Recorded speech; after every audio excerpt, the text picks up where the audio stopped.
to the channel. Today, we're diving into a fan-made story that feels like it was ripped straight from a lost episode of Family Guy. We're calling it the Great Quahog Chaos, and trust me, it lives up to the name. So grab your Pawtucket Patriot Ale, and let's get started. Our story kicks off in the iconic Griffin living room. The scene is pure, unfiltered Peter.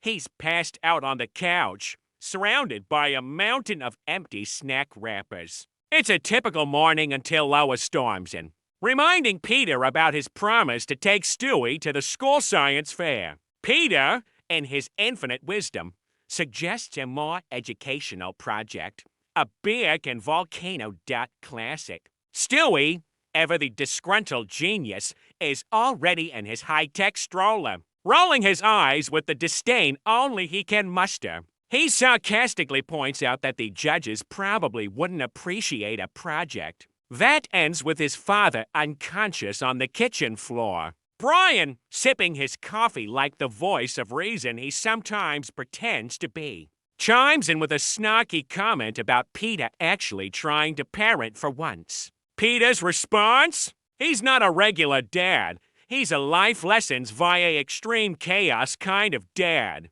Just then, poor Meg walks in, holding a stack of ruined papers. She wants to know why her science project got eaten by the dog. Stewie, without missing a beat, delivers a classic burn, saying dogs don't usually eat ignorance, unless it's particularly delicious. Meg is just left standing there, confused, as Peter proceeds to haphazardly drag Stewie towards the car, nearly dropping him several times in the process. It's the perfect setup for the Griffin-style disaster we all know and love. Now they're on the road, and Peter is in his element. He tells Stewie that today they're going to make history, or, at the very least, cause some minor property damage. Stewie, resigned to his fate, just promises to document his father's impending crimes for future generations.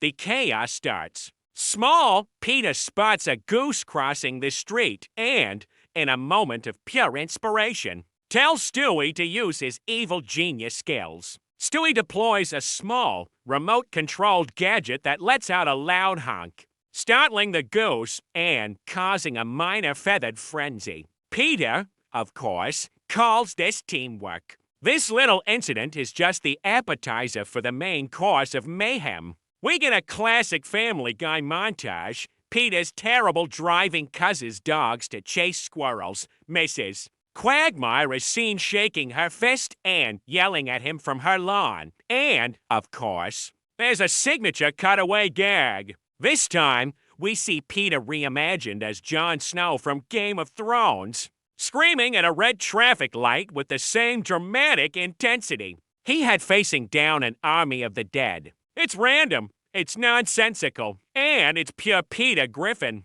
You can just feel the tension building as they get closer and closer to the unsuspecting science fair. They finally arrive, and the moment they step out of the car, Lois is there, practically begging Peter to just behave. What's the worst that could happen at a small-town science fair? He asks with a complete lack of self-awareness. And right on cue, the universe answers. The camera does a dramatic zoom as Brian, in a moment of clumsy distraction, knocks over an entire table of experiments. Suddenly, the air is filled with the fizzing explosions of baking soda and vinegar volcanoes, sending foam and panic in every direction. Stewie, looking at the beautiful destruction, calmly says, "And there it is.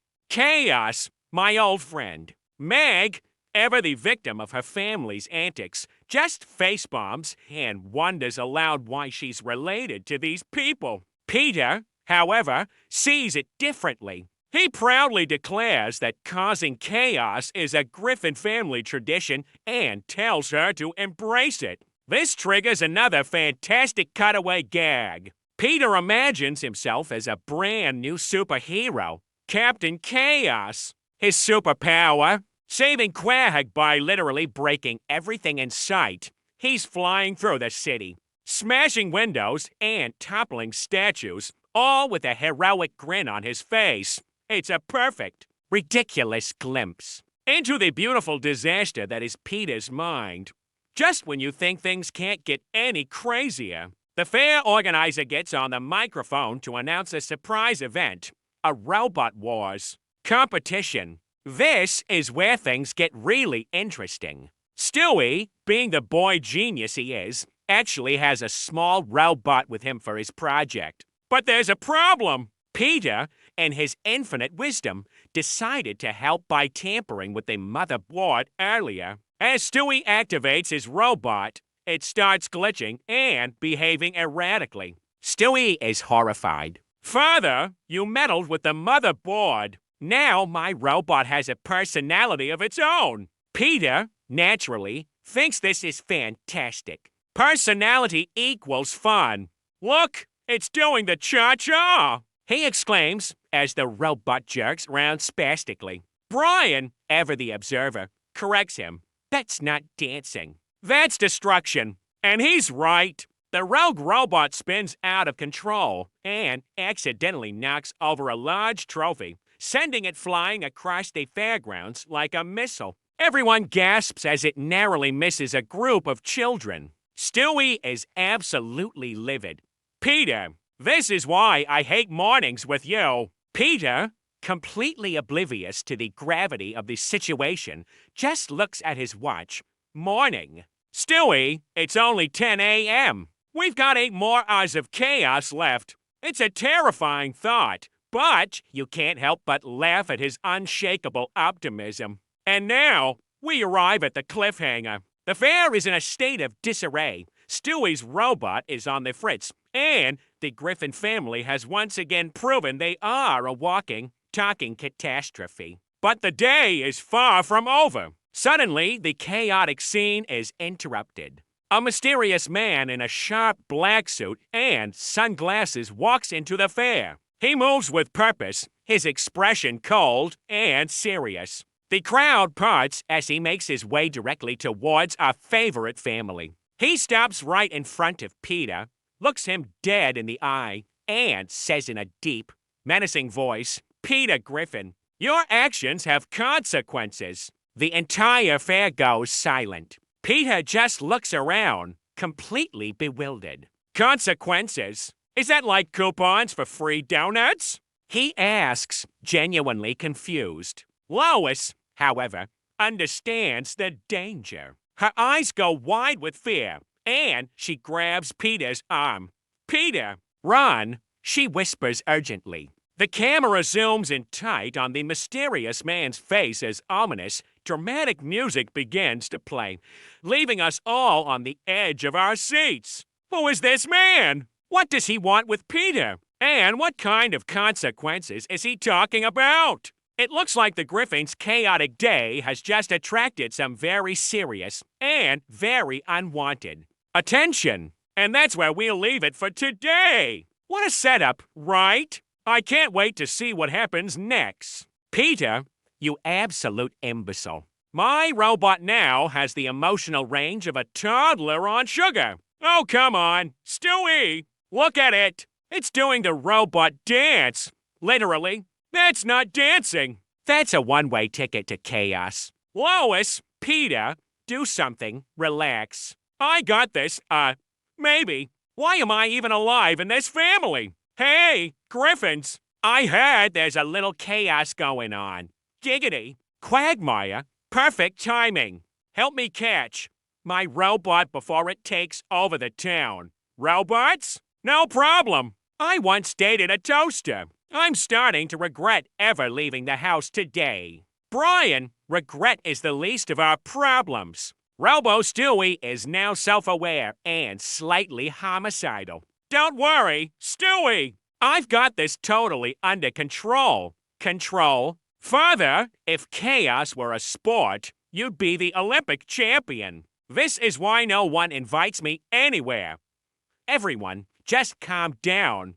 Peter, stop using your instincts for destruction, and Stewie, maybe don't make a robot that hates fun. Mother, fun is a subjective term. Ralbo Stewie has classified fun as total domination of small towns. I think you missed the memo, Stewie. Or maybe it's just called Apocalypse. See, they love it. Peter, you are an unmitigated disaster. Griffin family, meet Ralbo Stewie's evil twin, Sprocky. Oh boy, twins. My favorite. Just like my real kids, except smarter and less annoying. You fool! You've unleashed mechanical chaos twins on Quahog. I'm going home. Or maybe just into a witness protection program. I think we broke Quahog. Or at least redecorated it. Really, really badly. Peter, I'm going to need a bigger plan. And maybe a therapist. Peter, run! Next time on the Great Quahog Chaos, the Griffin family faces a double robot apocalypse. Quahog's very survival is at stake, and welcome back to another chaotic adventure here in Quahog. Today, we're diving into a story we're calling the Great Quahog Chaos, where an ordinary town fair turns into a full-blown robot apocalypse, Griffin style. Imagine this. Confetti floods the streets like a ticker-tape parade gone wrong, soda fountains erupt like geysers, and giant robots are duking it out right in the middle of the town square. It's a beautiful disaster, and right in the middle of it all is Peter Griffin, ready to save the day. Or so he thinks. We get an aerial shot of Quahog, and it's pure pandemonium. Peter, with a look of misplaced confidence, turns to Stewie and declares, "Okay, Stewie, time for Dad to save the day." Stewie, ever the pragmatist, isn't impressed. He fires back, "Dad, save the day is a relative term when you consider your track record, which is abysmal, but you can't dampen Peter's spirit." He dismisses the criticism with a classic, relative, schmlative, watch and learn, little man. Peter's grand plan involves a giant slingshot and his robotic evil twin, Ralbo Stewie. The idea is to launch the robot into one of the malfunctioning fountains. Simple, right, wrong. In a classic Peter moment, he misses his target completely. Instead of launching Ralbo Stewie, the slingshot catches Brian's mobile coffee cart. We watch in slow motion as Brian, mid-pour, is flung through the air, coffee and all, before crashing into a tree. From the branches, he yells down, "Ow! You're lucky I like caffeinated injuries." Stewie, face-palming, tries to bring some logic to the situation. "Peter, we need a real plan." Peter just stares blankly for a second.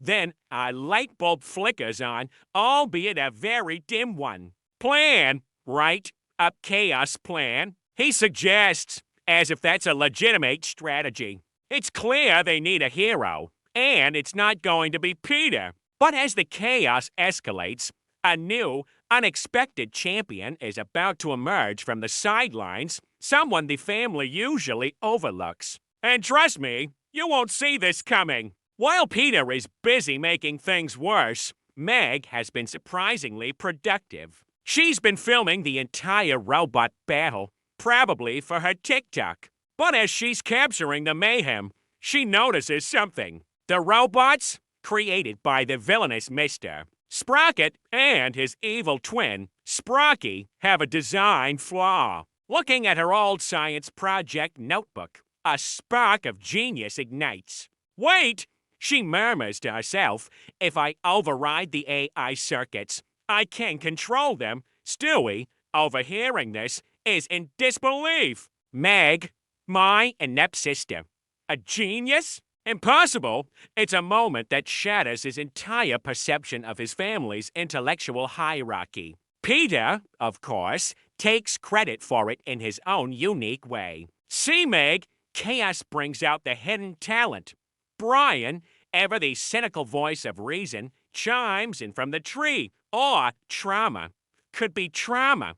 Ignoring the commentary, Meg gets to work. She whips out her laptop, and her fingers fly across the keyboard. a blur of determined typing. On the battlefield, Robo Stewie and Sprocky are locked in a brutal clash, sparks flying. But just as Robo Stewie is about to deliver a finishing blow, both robots suddenly freeze, stuck in their dramatic poses. A triumphant smile spreads across Meg's face. "Gotcha," she declares. But Meg isn't just going to shut them down. Where's the fun in that? With a mischievous glint in her eye, she reprograms their prime directives. Instead of destruction, their new mission is synchronized dancing. The two menacing war machines suddenly begin a graceful, albeit clunky, ballet routine in the middle of the town square. Stewie watches, completely baffled.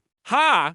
I didn't think my evil twin would enjoy ballet. Peter, on the other hand, is ecstatic. He throws his hands in the air and shouts, "Best dot fair ever!" This family thrives on the absurd, and Meg just became the queen of it. With his robot army now performing a mechanical pas-de-deux, the villain of the hour, Mr. Sprocket, realizes his plan has gone horribly wrong. He emerges from behind a cotton candy stand, shaking his fist in fury. "No! My evil twin plan! It's compromised!" he shrieks. Peter, puffing out his chest, strolls over to him. "Buddy," he says with a smug grin, "you just got out Griffined." Stewie, always ready to deflate Peter's ego, immediately corrects him. "Technically, Peter, you did nothing. Meg did all the heavy lifting. Peter just waves a dismissive hand. And I'm still awesome. The logic is flawless, in his mind at least." Just then, the two dancing robots, still under Meg's control, cease their performance. They grab Mr. Sprocket, who is too stunned to react, and unceremoniously trap him inside a giant, multi-layered cake that was part of the fair's baking competition. As a grand finale, they launch the entire cake with Mr. Sprocket inside into a massive pile of whipped cream. Brian, having finally climbed down from the tree, observes the scene with a dry wit. Well, that's one way to deal with evil geniuses. The side of a supervillain defeated by dessert triggers a classic Peter cutaway gag. Suddenly, we're inside Peter's imagination. He's the star of a Mission Impossible movie, complete with the iconic theme music. But instead of dangling over a floor of high-tech lasers, he's suspended precariously over a giant vat of whipped cream, carefully trying not to disturb its fluffy surface. It's heroic, it's dramatic, and it makes absolutely no sense. Classic Peter. With the villain defeated and the robots reprogrammed for entertainment, the immediate danger is over. But now comes the hard part, the cleanup. The sun begins to set over Quahog, casting a golden glow on the absolute mess the Griffins have made. Lois is out in the street with a broom, stoically sweeping up mountains of confetti and debris. She looks up to see Peter, relaxing on the roof of their house, casually sipping a soda from one of the still spraying fountains. She calls up to him, a familiar mix of exhaustion and resignation in her voice. "Peter, I swear, someday your chaos is going to get someone killed." Peter just shrugs, completely unbothered. "Lois, that's what makes life exciting." From the porch swing, Stewie adds his 2 cents, and dangerously stupid. Meanwhile, Meg is glued to her phone, a massive grin on her face. She's not just the hero of the day. She's a social media sensation. "At least I went viral today," she announces proudly. 10 million views. Baby, Brian offers a half-hearted congratulations. "Congratulations, Meg. Though the town might sue us." And just like that, another cutaway gag is triggered in Peter's mind. The scene shifts to a full-blown musical number. Peter, in a sparkly tuxedo, is the lead dancer in a routine called the Lawsuit Shuffle. He's joined by a chorus line of lawyers in sharp suits, all singing and dancing about subpoenas, depositions, and liability waivers. It's a catchy, upbeat tune about the impending legal doom the family faces. And Peter is loving every second of it. It is a perfect illustration of how Peter's brain processes consequences by turning them into a Broadway show. As the day winds down, the family gathers on their front porch, surveying the semi-destroyed town. It's a rare moment of relative quiet for the Griffins. Lois looks at her chaotic family Peter on the roof, Meg on her phone, Stewie sighing dramatically, and Brian shaking his head. A small, tired smile forms on her face. You know, she says softly, despite everything, you guys are ridiculous, but I love you. Peter, touched, climbs down from the roof. Ah, Lois, that's nice. He puts an arm around her, then adds with unwavering enthusiasm. And tomorrow, we do it all over again. Stewie lets out a long, weary sigh. Some days I hate this family, he mutters. Today, I just hate it slightly less. Brian nods in agreement. Yep, welcome to Quahog, home of chaos, absurdity, and questionable parenting. Meg, still scrolling, triumphantly adds, and viral TikToks. The camera pulls back, showing us a wide shot of Quahog at sunset. There are still small fires burning here and there. Confetti is stuck to every surface. And the two giant robots are now leading a town-wide line dance. Townspeople wave awkwardly at the Griffin house. A mix of gratitude for being saved and annoyance at the sheer destruction. A narrator's voice comes in, wrapping everything up. And so concludes the Great Quahog Chaos. Robots are neutralized, Quahog is slightly destroyed, and the Griffin family remains. Perfectly ridiculous. And that's our story for today. What did you think of Meg's moment in the spotlight? Let me know in the comments below. If you enjoyed this slice of Griffin family madness, make sure to hit that like button and subscribe for more chaotic tales from Quahog. Thanks for watching.